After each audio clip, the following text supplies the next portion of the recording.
la parola al Presidente della Commissione europea, Jean-Claude Juncker. Monsieur le Président, Monsieur le Premier ministre, Mesdames et Messieurs les députés, once again I would like to congratulate your President for having taken the initiative to invite one Prime Minister after the other to this plenary in order to discuss with the colleagues of the European Parliament major issues in Europe. That's something which has to be welcomed, because the dialogue between governments and the European Parliament is as important as is the dialogue between the Commission and the European Parliament. I'm invited at each and every time to respond to the Prime Minister visiting us. And I have to repeat myself by saying that the differences are not as deep as they seem. In diesem konkreten Fall würde ich dem Premierminister Luxemburgs, den ich sehr herzlich hier begrüße, widersprechen, würde ich mir selbst widersprechen müssen, weil er hat in der Substanz genau das gesagt, was die Kommission und auch Ihr Präsident denkt. Das tut gut, zu sehen, dass die luxemburgische Regierung voller Begeisterung hinter den Aktionsplänen der Europäischen Kommission steht. Und das musste mal deutlich gesagt werden. Das ist heute passiert. Donc, je ne peux pas contredire le Premier ministre de mon pays parce qu'en substance, il a dit devant vous ce que la Commission essaye de transmettre comme message.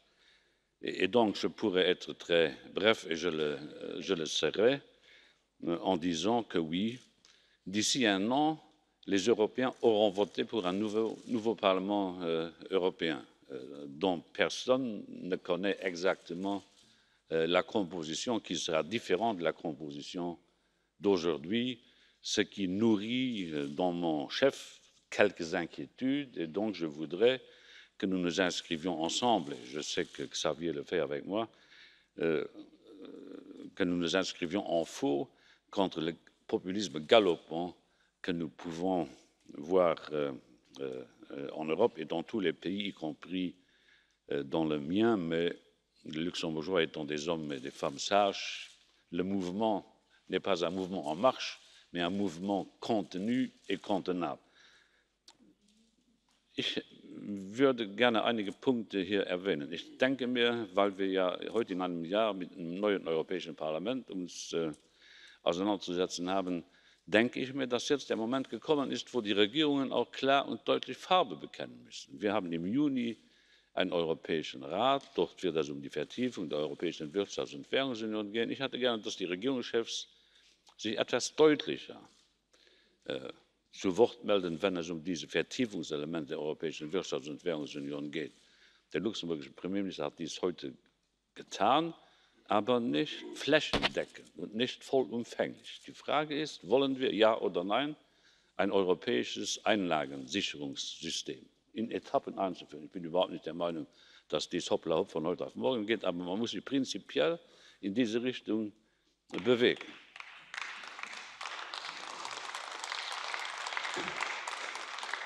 In Sachen Steuern, ja, bin auch für Steuersenkungen. Ja, man sollte das auch in Luxemburg tun, im Übrigen. Ja, ja, ich habe das mehrfach gemacht. Und ja, ja, also ich habe 19 Jahre gebraucht, um Fehler zu machen. Andere haben kürzere Zeit zur Verfügung.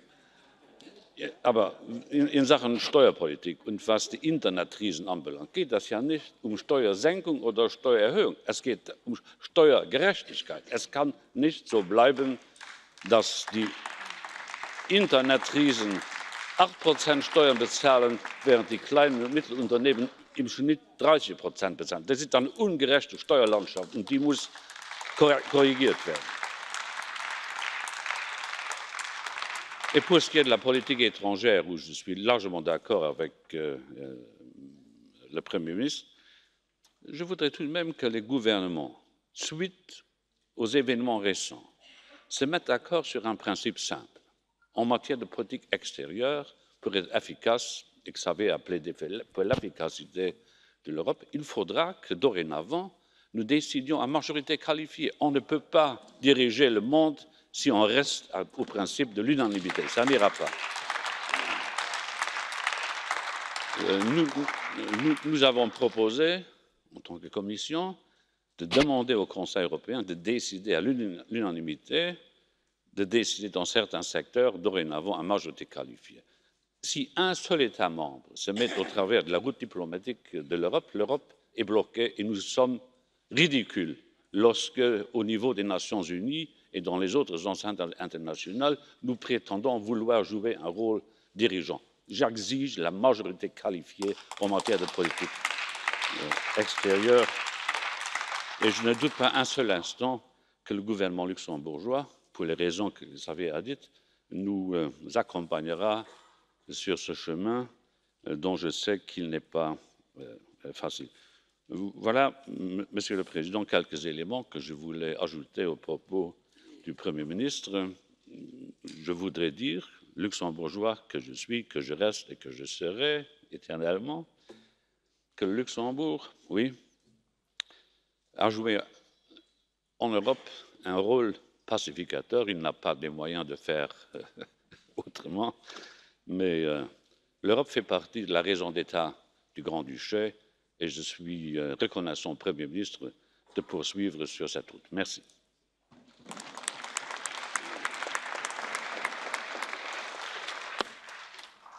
Merci beaucoup, Monsieur le Président de la Commission. Ora la parola a nome del gruppo del Partito Popolare Europeo, Manfred Weber.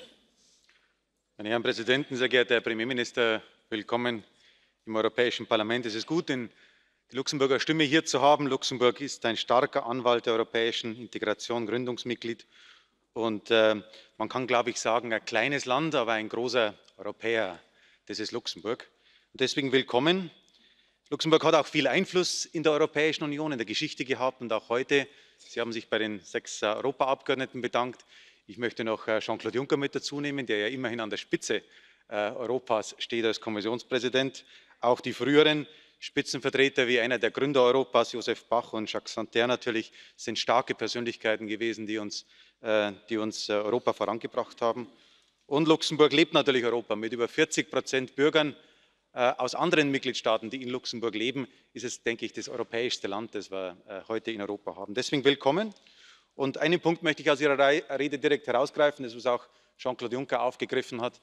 Wir reden von Steuersenkungen und da klatschen die Liberalen typischerweise. Aber wir haben nur Steuersenkungsdebatten bei Unternehmen. Das diskutieren wir, weil es da einen Steuerwettbewerb gibt. Weil Unternehmen heute danach entscheiden, wo sie die geringsten Steuern zahlen. Und deswegen sozusagen gehen sie in den Staat, wo sie die geringsten Steuern zahlen.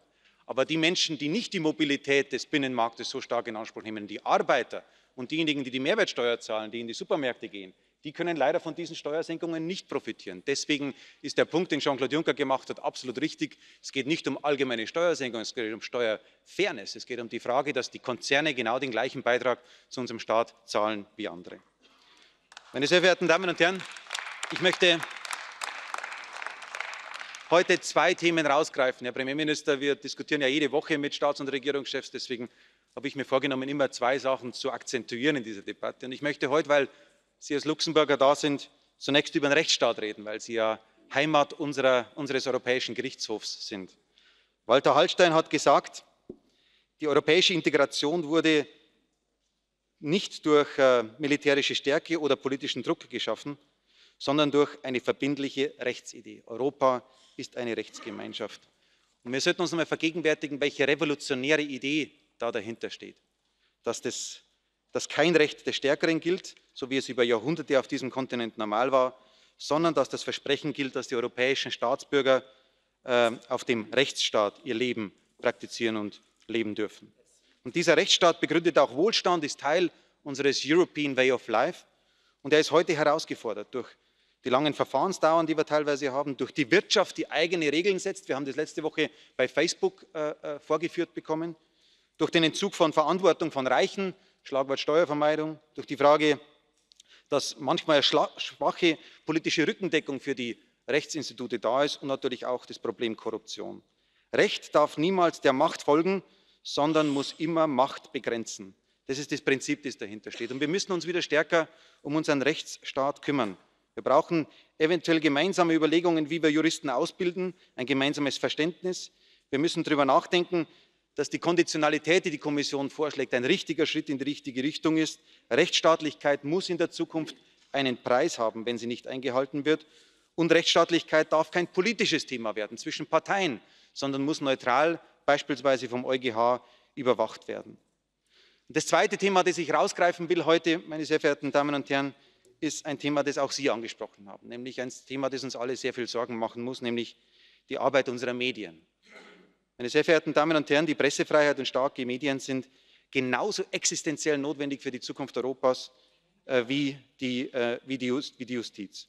Und deswegen, meine sehr verehrten Damen und Herren, müssen wir uns die Dramatik der Situation vergegenwärtigen. Es ist unerträglich, dass im 21. Jahrhundert Daphne Caruana Galizia, Jan Kuciak und gestern in der Ukraine Arkadi Babchenko ermordet worden sind, offensichtlich in Ausübung ihres Dienstes, nämlich die freien Medien hochzuhalten. Wir stehen vor gewaltigen Herausforderungen. Ich möchte nur zwei herausgreifen. Das eine ist die digitale Herausforderung. Wir müssen uns wappnen, auch unsere Dienste, die staatlichen Strukturen stärken, um in den sozialen Medien den Kampf gegen die Fake News und gegen die Desinformation und gegen den Hass, den wir dort erleben, aufzunehmen. Wir sind dort noch zu schwach ausgestattet. Wir müssen Transparenz schaffen. Ich möchte die Algorithmen wissen, die Facebook, Twitter und andere anwenden, um Nachrichten zu priorisieren oder nach hinten zu raten. Und ich glaube, wir müssen diskutieren, wie wir die Meinungsvielfalt sicherstellen. Im Fernsehen, in den Zeitungen und im Radio gibt es Gesetze, die regeln, dass im Wahlkampf alle Parteien einen ordentlichen Platz bekommen. Warum haben wir diese Gesetze heute für die digitalen Medien nicht? Auch dort muss geregelt werden, dass jeder eine faire Chance hat, in Kontakt mit Bürgern zu kommen, wenn Wahlkampf stattfindet. Und eventuell brauchen wir auch Regulierungen, dass in Krisenzeiten die Bürger durch den Staat informiert werden. Und zu guter Letzt, Herr Präsident, die klassischen Medien, die Verlage verschwinden. Sie verlieren immer mehr an Kraft, an finanzieller Kraft. Sie werden übernommen durch russische Investoren, durch andere, die politische Interessen haben und nicht Verlagsinteressen haben. Und deswegen müssen wir über die Transparenz von Besitzverhältnissen bei Medien diskutieren. Wir brauchen einen jährlichen Bericht über Medienunabhängigkeit, auch in Ungarn, damit da kein Zweifel aufkommt. In allen Staaten der Europäischen Union brauchen wir diese Stärkung. Wir brauchen gemeinsame Standards und vielleicht auch die Überlegung, ob wir die öffentlichen Medien noch mehr stärken können. Diese beiden Punkte sind notwendig. Sie unterstreichen das heutige Prinzip Europas, aber wir müssen sie wieder stärken, damit die Future of Europe garantiert ist. Dankeschön.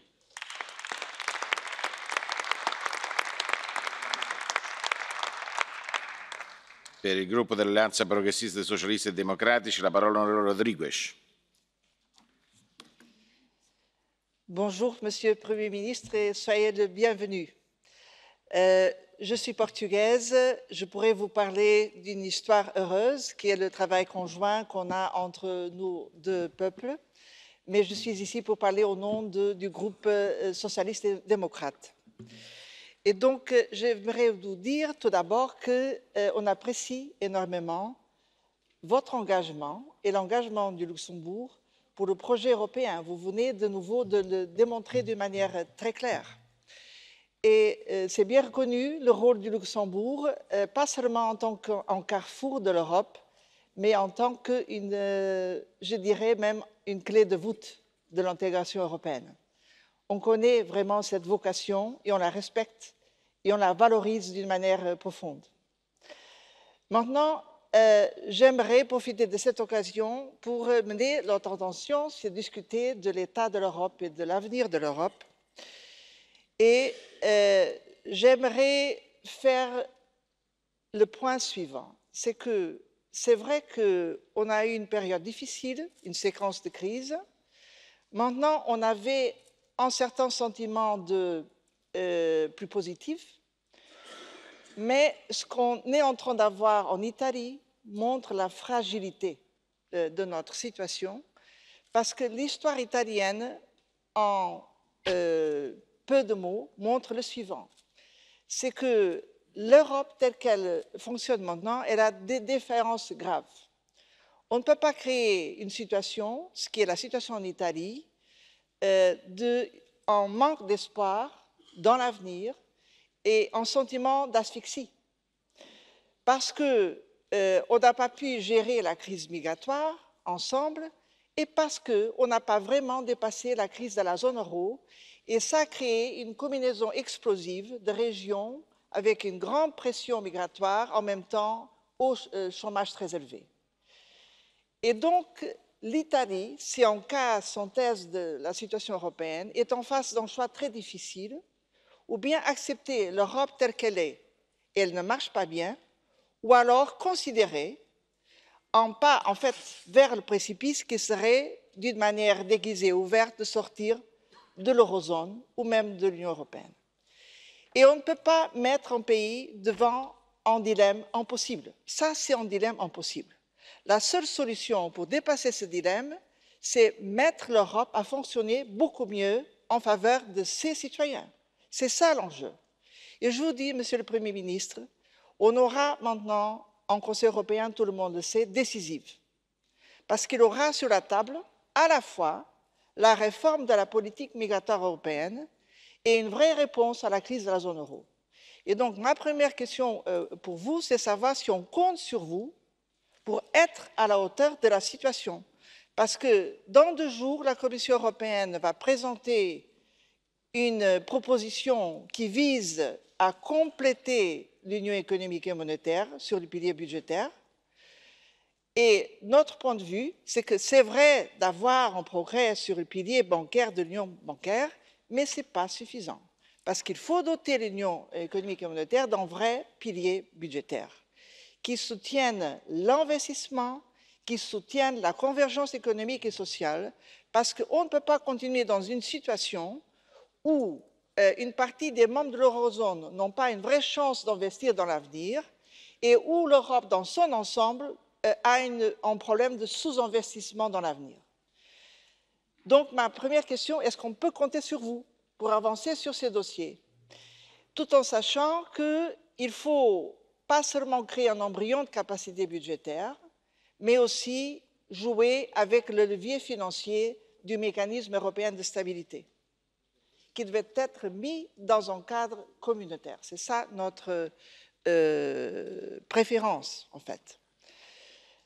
Ensuite, il y a une autre question. Si c'est vrai que l'Europe a une situation de sous-investissement, on a besoin d'une stratégie ambitieuse d'investissement, traînée par les objectifs de développement durable et par l'engagement vers le pilier social. Mais cela demande un budget communautaire à la hauteur. Et on risque de ne pas l'avoir, parce qu'on manque de ressources. Et donc, ma dernière question, c'est, en ce qui concerne les ressources, c'est le moment de faire un pas vers des ressources propres qui devraient comprendre pas seulement les propositions de la Commission, mais à notre avis, une vraie taxe numérique. Il faut avancer là-dedans. On ne peut plus accepter que notre machine derrière soit utilisée par les grandes entreprises sans cependant d'engagement fiscal. Et donc, Monsieur le Premier ministre, on attend de vous un pas courageux, parce que sans une Europe qui marche mieux, le risque du cas italien peut se diffuser. Voilà, c'est notre préoccupation. Merci.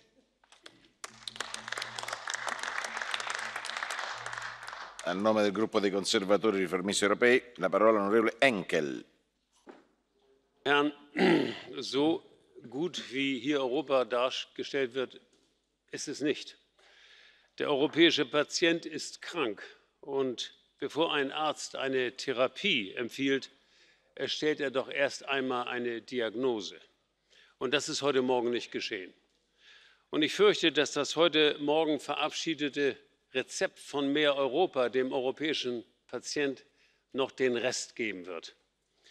Der dramatische Zuwachs an rechtspopulistischen, rechtsextremen Parteien ist auch das Resultat von zu viel Europa. Und Brexit, für mich die größte Katastrophe der letzten Jahre, ist eben auch zumindest indirekt ein Resultat von zu viel Europa. Und es ist ja gut, dass Sie darauf hinweisen, dass die Briten jetzt alle Luxemburger werden wollen. Aber, Herr Ministerpräsident, ich hätte schon erwartet, dass Sie mal darauf hinweisen, was das für Europa bedeutet. dass hier ein Land geht, was so groß ist, wie als wenn 19 andere europäische Länder auf einmal Europa verlassen würden.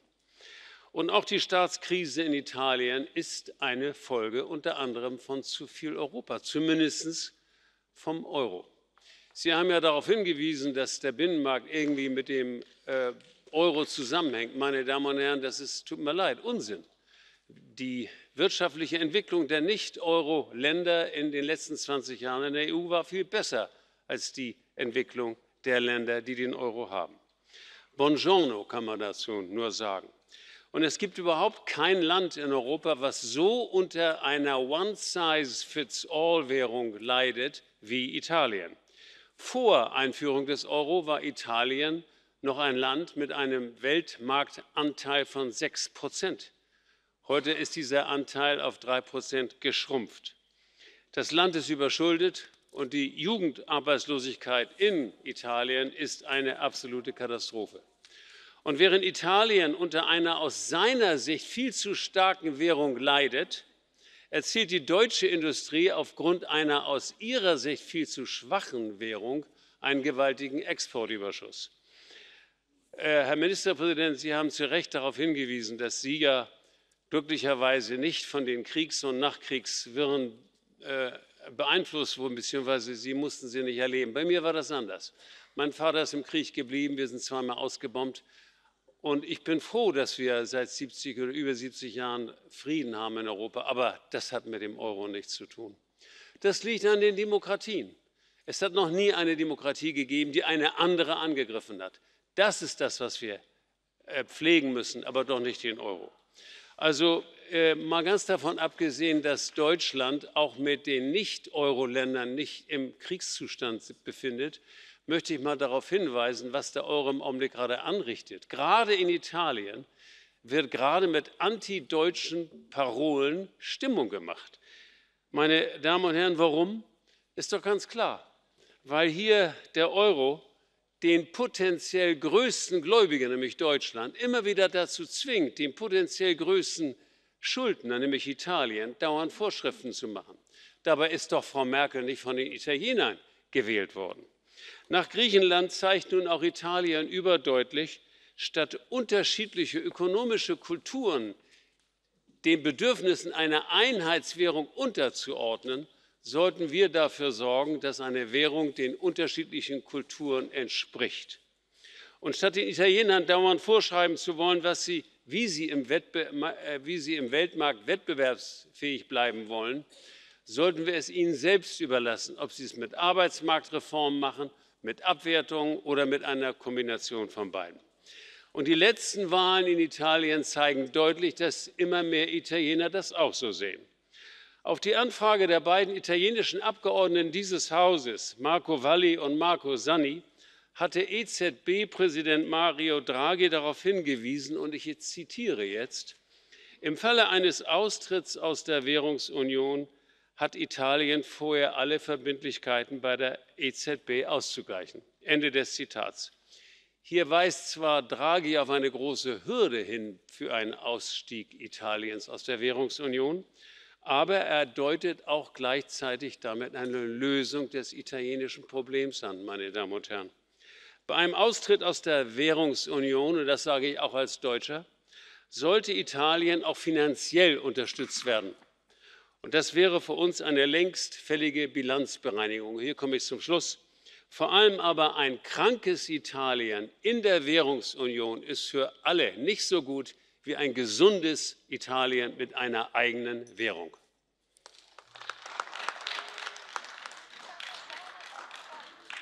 Vi ricordo che dobbiamo concludere il dibattito alle 11:30.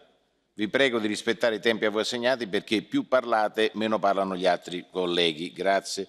A nome del gruppo dell'Alleanza Democratici e Liberali la parola all'onorevole Verhofstadt. Thank you very much, President. First of all, I want to say to Mr. Henkel that when he says democracy is important, naturally democracy is important. And democracy is important just because of Europe. When there was no European Union, there was authoritarianism despotism in Europe, fascism in Europe, Nazism in Europe between the two world wars. And it is since we have the European Union that we have guaranteed democracy in the European Union. That is what we have achieved. That we have achieved. Et je suis très content que le Premier ministre a parlé de la liberté de la presse et des valeurs, parce que pour le moment, il y a un problème en Europe, disons-le. Les valeurs sont menacées. Quand on parle des journalistes qui sont tués, par exemple à Malte, par exemple en Slovaquie, alors il faut être conséquent, Manfred. Il faut oser dire contre les États comme l'Hongrie de M. Orbán, comme la Pologne de Kaczynski et comme le système corrompu politique en Malte, c'est assez, ce n'est pas européen. C'est là que se trouve la source de nos problèmes. Il faut avoir le courage maintenant de le dire, d'arrêter les Orbán de ce monde, les Kaczynski de ce monde, et ceux qui pensent qu'un système corrompu comme en Malte peut être un système de revenus pour le pays.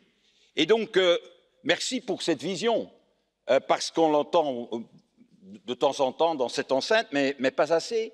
Et surtout aussi, merci pour le rôle que le Luxembourg joue, parce que chaque fois qu'il y a un compromis à trouver, le Luxembourg est là, avec mon pays, d'autres pays, pour essayer de trouver les solutions pour aller de l'avant.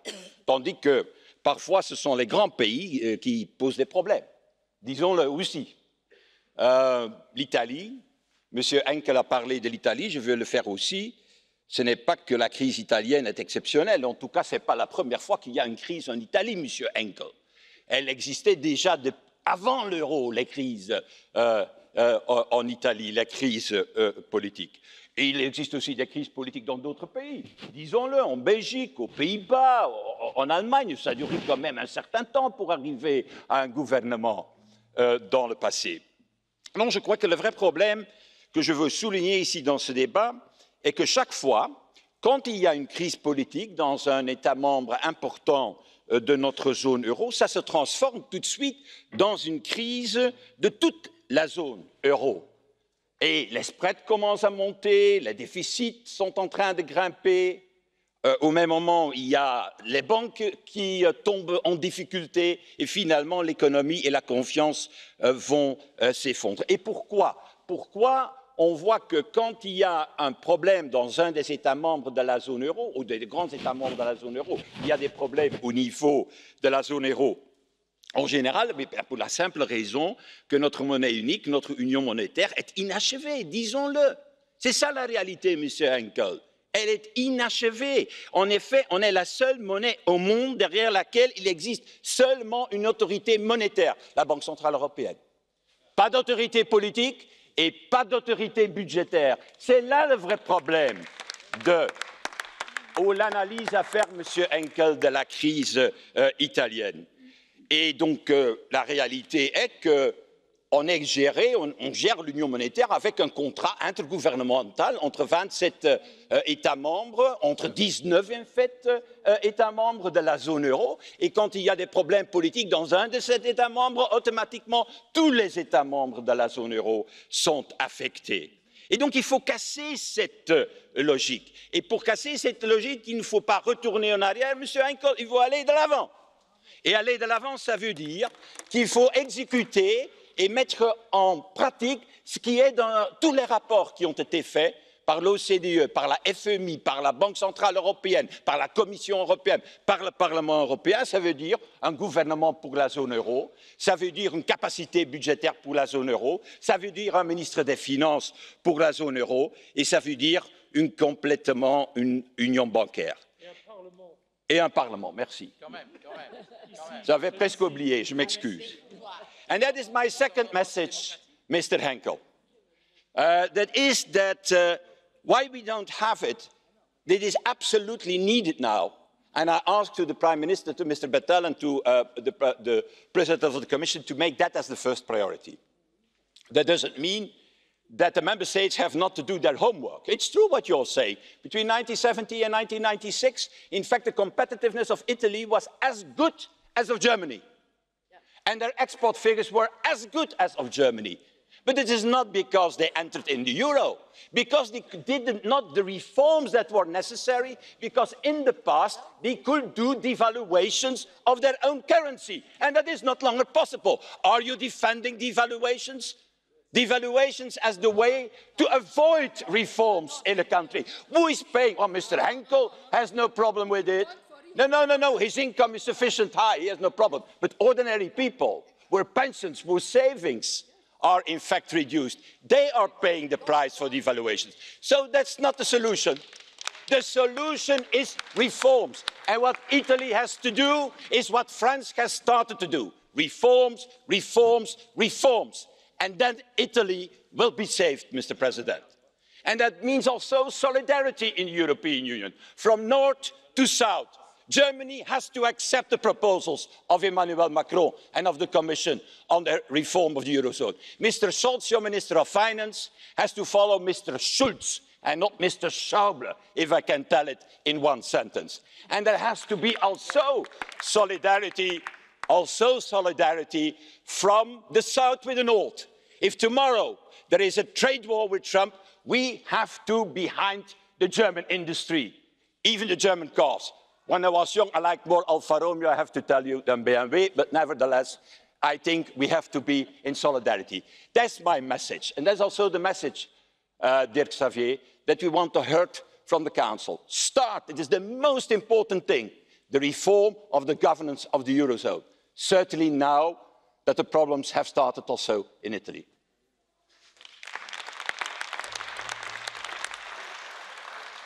Per il gruppo dei Verdi, la parola all'onorevole Lambert. Monsieur le Premier ministre, bienvenue dans notre Assemblée. Le Grand-Duché de Luxembourg a toujours fait preuve d'un grand engagement envers l'Union européenne et le discours que vous venez de prononcer ici confirme cet engagement. En particulier, nous partageons votre idée que la paix n'est pas banale, qu'elle n'est jamais définitivement acquise. Nous partageons vraiment cette idée que la définition de notre souveraineté, c'est de plus en plus à travers et grâce à l'Union européenne qu'elle se construit. Nous partageons aussi cette idée d'une Union européenne libre, forte et ouverte, et votre volonté d'accélérer la construction plutôt que de la ralentir.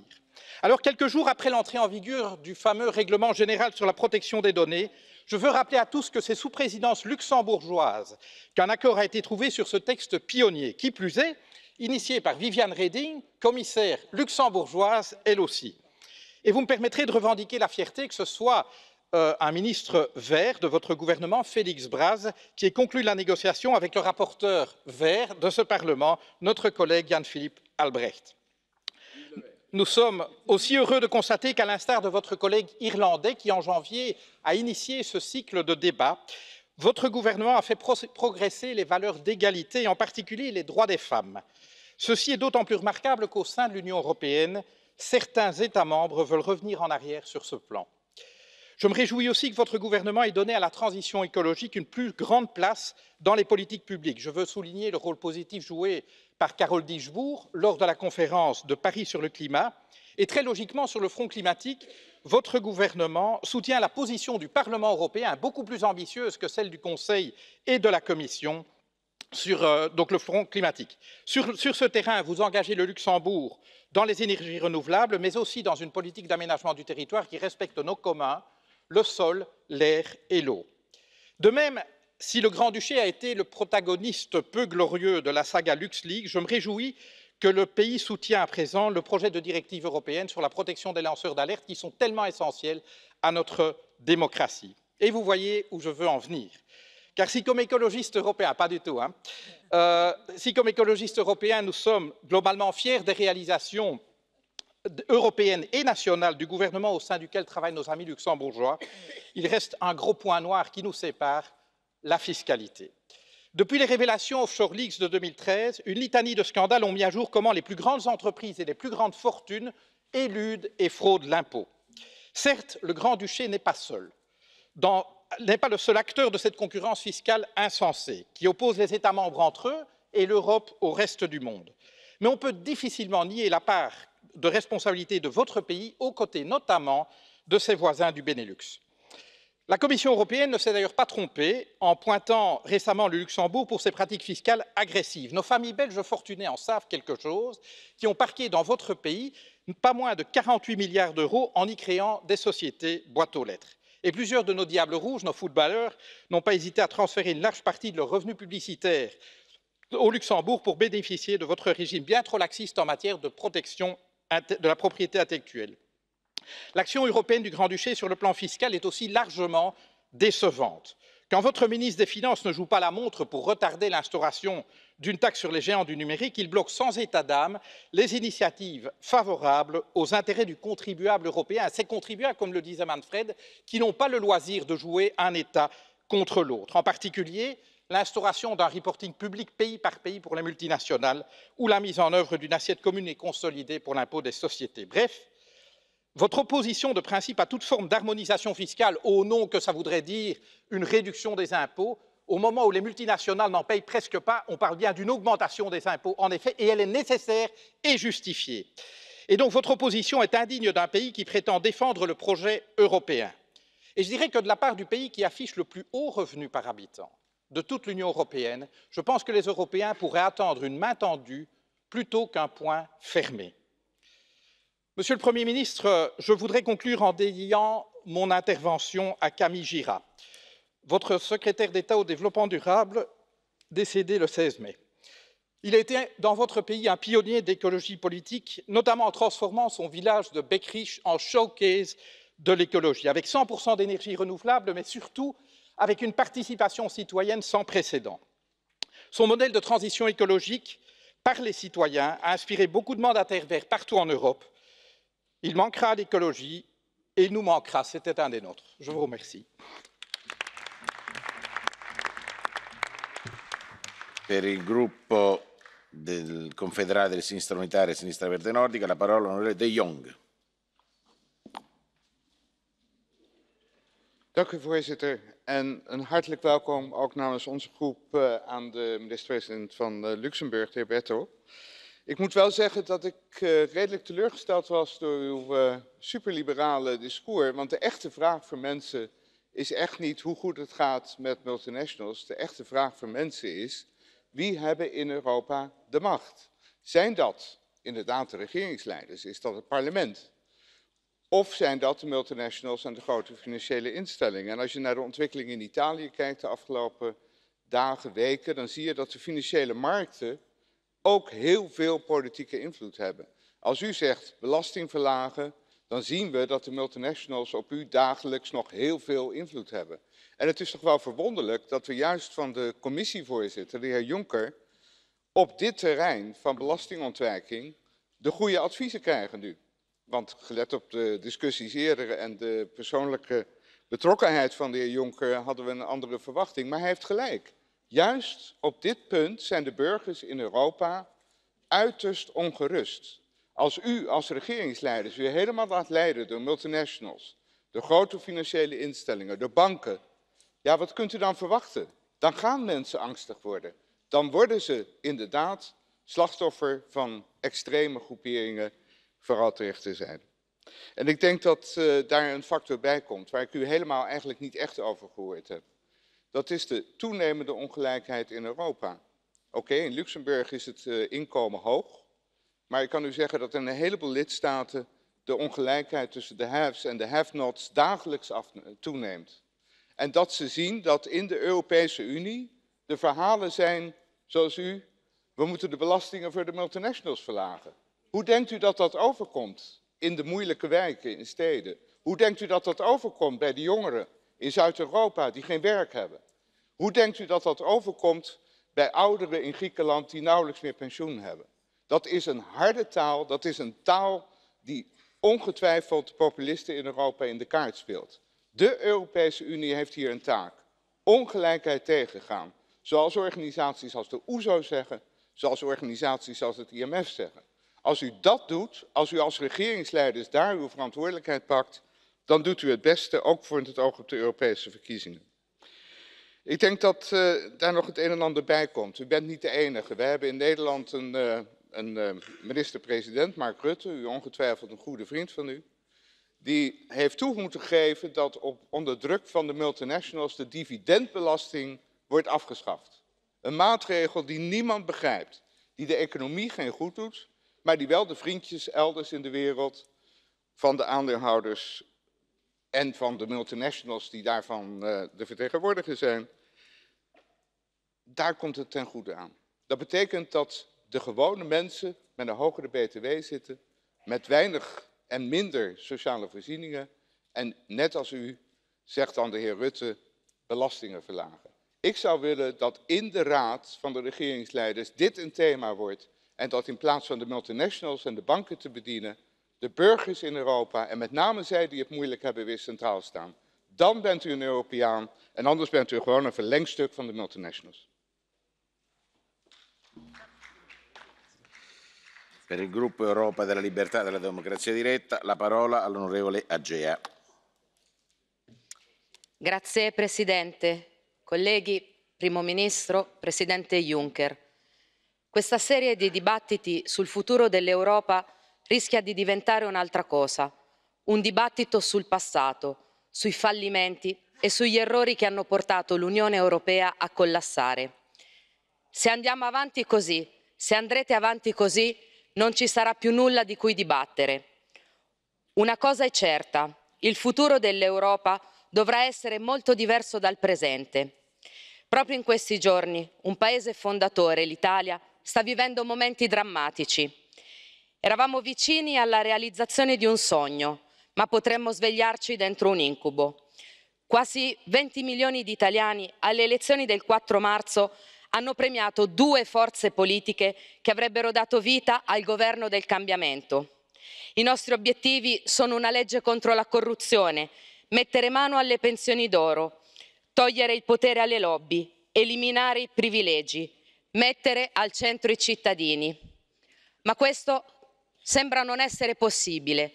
Una manovra ben orchestrata di palazzo, con la complicità di molti, dalla finanza ai poteri forti, sta impedendo la nascita del governo e proprio in queste ore lo vorrebbe sostituire con un governo non votato, non eletto e che non avrà nemmeno la fiducia del Parlamento.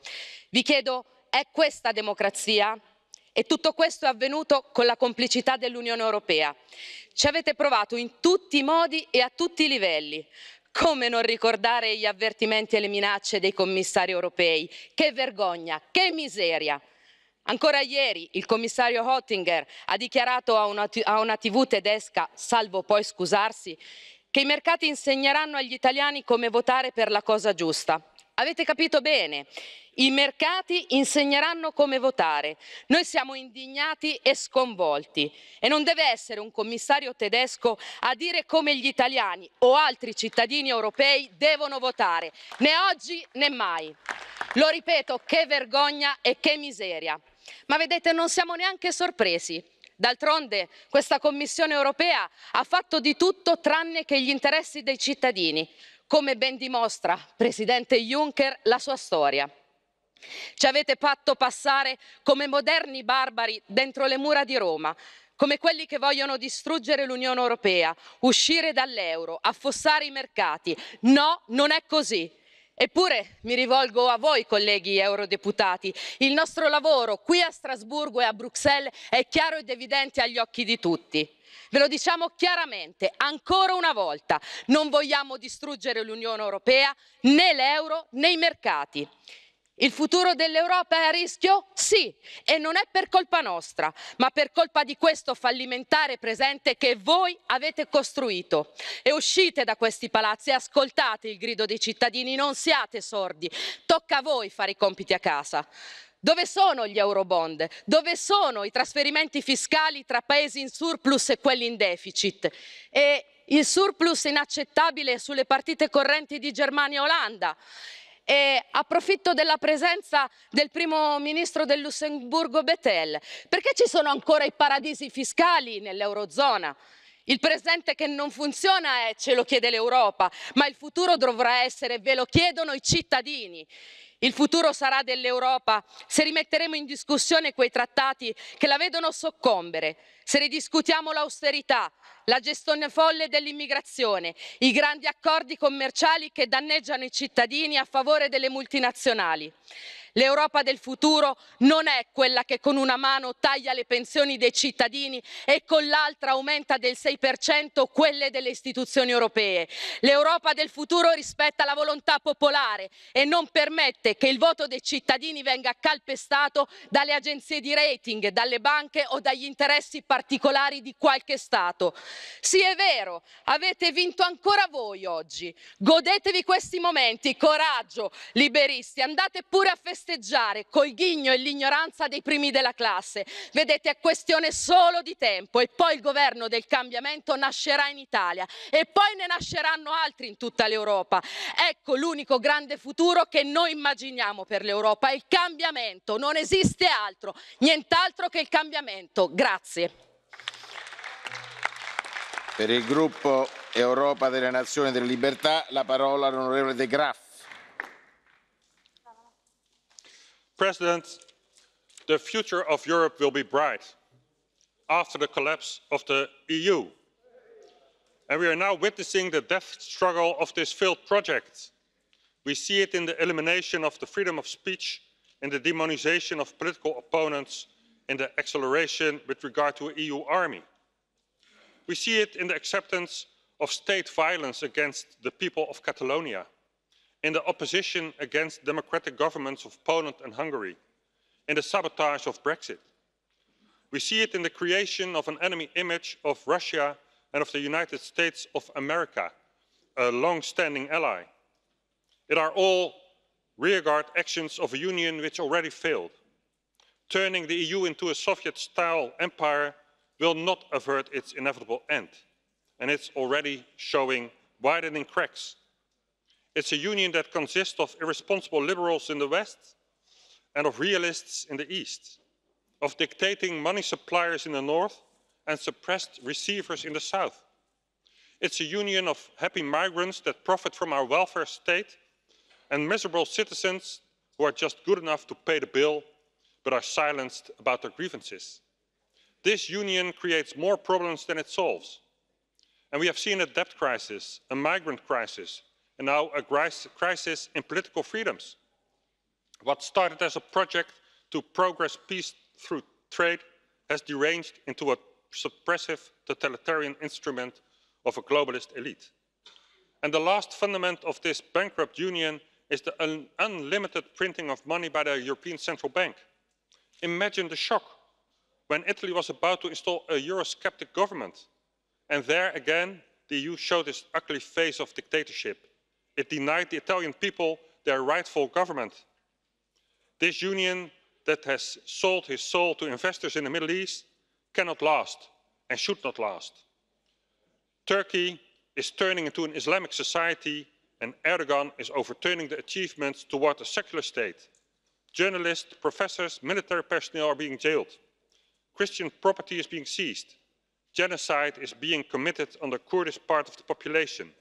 And firmly stand the EU to protect? No, not the values of human life, not the freedom of the secular state and the rule of law. No, it stands firmly to let Turkey become a member of the EU. In the UK, Muslim grooming gangs have abused hundreds of children. They were abused, raped, some even killed. And although the authorities knew about it, they were reluctant to act.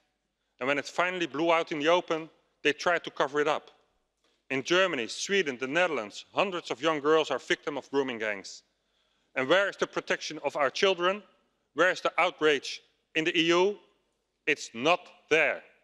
The EU does not and will not protect our children. Instead, it sacrifices them. The EU elite welcomed these child rapists and still do. Honest and strong men like Tommy Robinson are silenced, are thrown in jail to be murdered by inmates. That is the true character of the EU.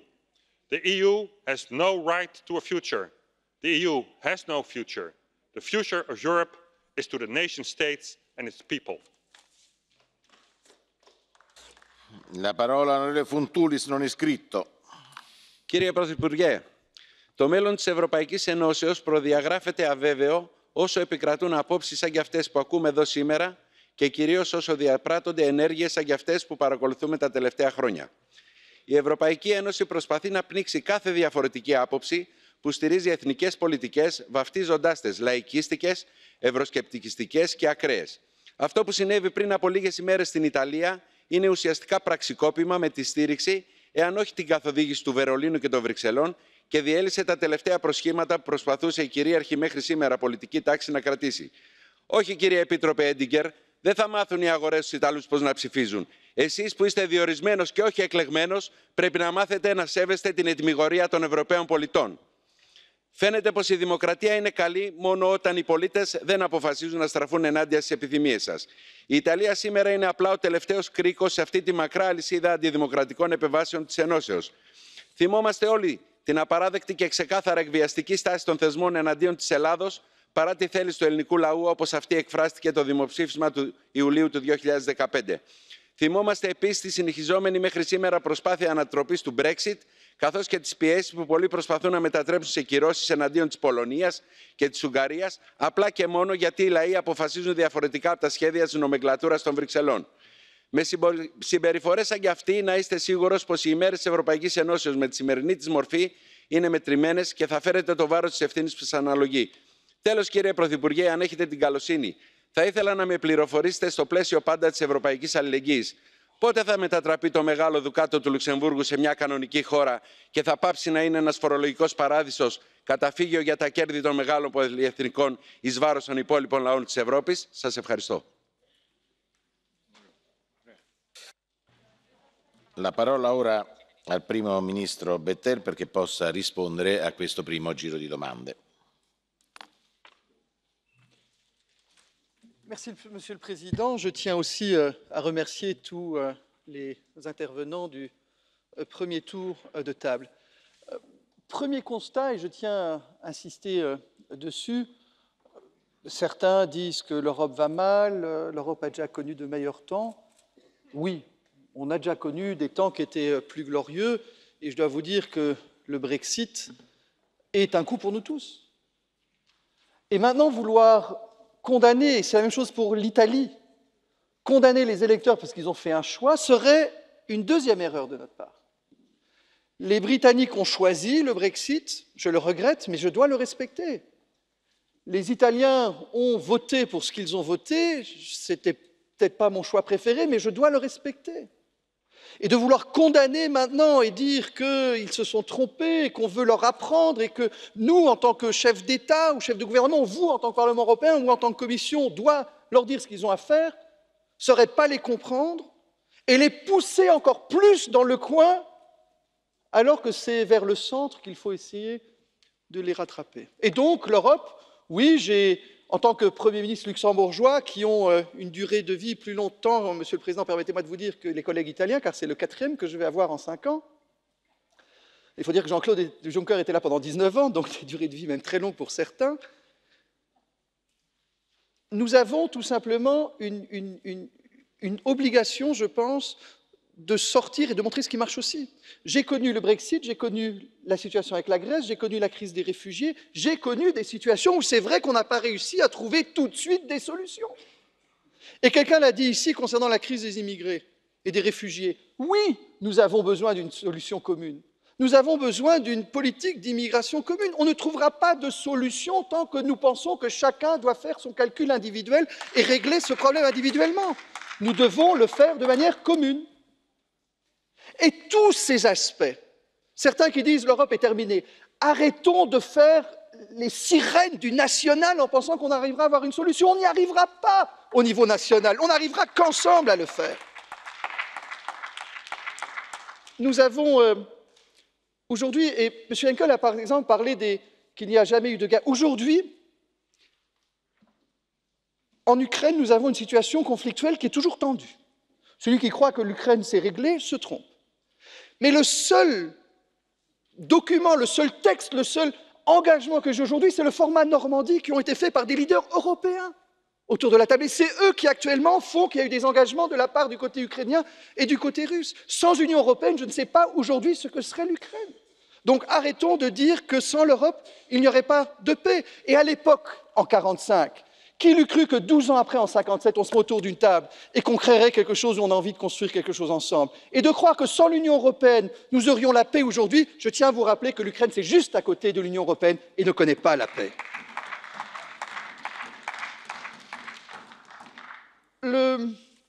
Monsieur Lamberts, je dois tout d'abord, permettez-moi de vous dire, vous remercier de l'honneur, de l'hommage que vous avez fait à Camille Gira. C'est vrai que ça a été un choc pour nous tous. Camille Gira, qui était secrétaire d'État dans mon gouvernement et qui a fait une crise cardiaque dans son texte le plus important de sa législature, qui était la protection de l'environnement.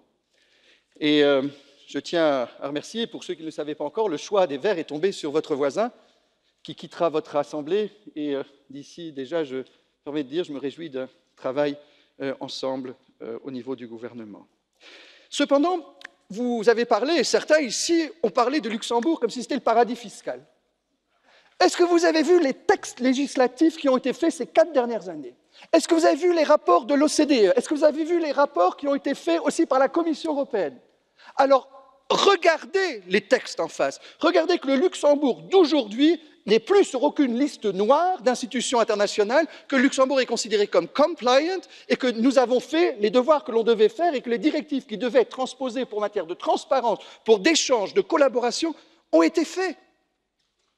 Et pour ceux qui ne le savent pas, je vais bien leur faire parvenir une note avec tous les textes et tous les efforts que le Luxembourg a faits.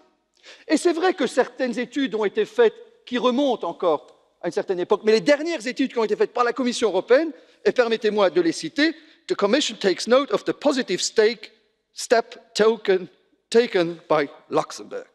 Et à ce titre, on peut mentionner la prochaine transposition aussi d'une directive qui permettra, le cas échéant, d'augmenter encore l'efficacité dans la lutte contre les structures agressives de planification fiscale, etc., etc. Et on continue là-dessus. Et pour ceux qui pensent que ce sont des boîtes aux lettres, venez voir les sociétés au Luxembourg, avec plus de 2000 ou 3000 personnes qui travaillent dans les institutions aussi du numérique. Et aujourd'hui, et je crois que c'est M. Lambrecht aussi, M. le Président, qui a dit que le ministre des Finances luxembourgeois, ou je ne sais plus si c'était vous, bloquait certaines avancées. On ne bloque pas pour bloquer, car croyez-moi que les GAFA, ce n'est pas un dossier luxembourgeois, loin de là. Mais n'oublions pas que demain, la Grande-Bretagne ne sera plus dans l'Union européenne. Alors c'est très bien aujourd'hui de faire des calculs à court terme et de se dire « oui, mais c'est top, on a cette entreprise qui quitte Londres et qui vient aujourd'hui à Paris, qui vient à Francfort, qui va à Berlin, qui va à Amsterdam, qui va à Dublin, qui va à Luxembourg, on s'en réjouit. » Mais je n'ai pas envie que demain, la Grande-Bretagne, les États-Unis aujourd'hui, l'Asie, Hong Kong aujourd'hui, deviennent la place où les sociétés vont quitter l'Europe, car l'Europe va avoir des taxes supplémentaires qui n'existent pas ailleurs. Donc faisons-le au niveau de l'OCDE, nous savons que l'OCDE fait un travail dessus, et faisons-en à un level playing field que l'on veut avoir, mais le plus large possible. C'est comme personne n'a parlé de la taxe sur les transactions financières. Personne n'a abordé le sujet aujourd'hui. Si certains veulent le faire, qu'ils le fassent. Nous, le Luxembourg, on n'est pas contre, mais faisons-le à un niveau international. Arrêtons de vouloir pénaliser notre propre continent, qui est celui de l'Europe. Nous devons comprendre que l'Europe est aujourd'hui entre l'Asie, entre les États-Unis, et sont nos concurrents directs. Donc faisons quelque chose aussi pour l'attractivité, pour notre industrie, pour notre économie, pour nos finances, aussi de notre côté. Donc je tiens à vous dire que le Luxembourg est tout à fait d'accord, et tout le monde l'a dit ici, que ce soit Jean-Claude Juncker, que ce soit vous, le Luxembourg est d'accord que les GAFA doivent être taxés. Ce n'est pas acceptable que les sociétés ne payent pas de taxes. Et nous sommes le premiers à le dire qu'ils doivent en payer. Mais essayons d'éviter que demain, ils aillent ailleurs, sur notre continent, pour éviter de payer des taxes et que dans notre pays, on perd l'emploi et on perd des recettes fiscales. Monsieur Weber a parlé aussi de l'état de droit et de la liberté de la presse. Ce sont des éléments fondamentaux de notre Union européenne. Si aujourd'hui nous estimons que la liberté de la presse ou l'état de droit sont annexes, ce serait réduire l'Europe à quoi? Juste à la finance, juste à l'économie, juste au libre-échange? La base de l'Union européenne que je vous ai décrite tout à l'heure en 1957, c'était celle de vouloir mettre les peuples ensemble, se rapprocher, d'avoir des valeurs qu'on veut partager. Et ce n'était pas des valeurs pécuniaires, c'était aussi des valeurs humaines que l'on voulait avoir. Et Alors, je sais qu'on a des discussions aussi au niveau du Conseil européen, et vous allez sûrement en avoir aussi ici, concernant les fonds structurels. Est-ce qu'il faut lier les fonds structurels aussi concernant ce point? Moi, je préviens juste du risque. Si l'on fait que dans un certain pays, après, le leader ira pour dire « Ah ben, il n'y a plus de bourse Erasmus, j'ai plus d'aide pour les agriculteurs », c'est Bruxelles qui a décidé. Est-ce que nous ne risquons pas de provoquer une réaction qui sera contraire à celle que l'on veut?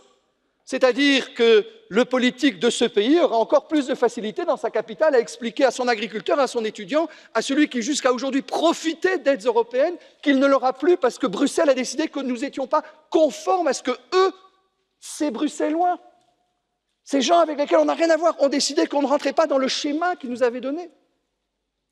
Moi, je suis pour d'autres systèmes. Et nous voyons toujours que quand ça ne fonctionne pas, que nos règles ne sont pas bonnes. On voit aujourd'hui que l'article 7 ne fonctionne pas parce qu'il faut une unanimité, s'ils sont deux, il y en aura toujours un qui soutiendra l'autre. Moi, je suis d'avis personnel qu'il vaut mieux, dans ce cas-là, dire aux politiciens qui arrivent à Bruxelles, eh ben, vous n'aurez pas le droit de vote lors du prochain Conseil européen. Et faire ça, peut-être pas nécessairement avec une unanimité, ou trouver des règles qui font mal aux politiques, aux responsables, pour qu'ils disent lui-même que, vu ses décisions, vu l'état de la situation dans son pays, qu'on le sanctionne lui, mais pas sa population directement. Car on risque, croyez-moi, de renforcer le sentiment anti-européen de sa propre population.